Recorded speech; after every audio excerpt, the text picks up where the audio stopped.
Hello, meet Zorro.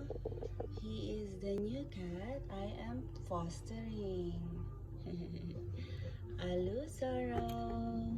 Zorro, Zorro, Zorro. Zorro is a cat of one of our best doctor in our hospital, and they are going on a holiday for 2 weeks. So this is Zorro. Zorro, he's a male cat. Just I would like. No, don't be angry. Yeah, hi. Just saying hi. Okay. This is how you say hi to everyone. You're angry. He's a big cat.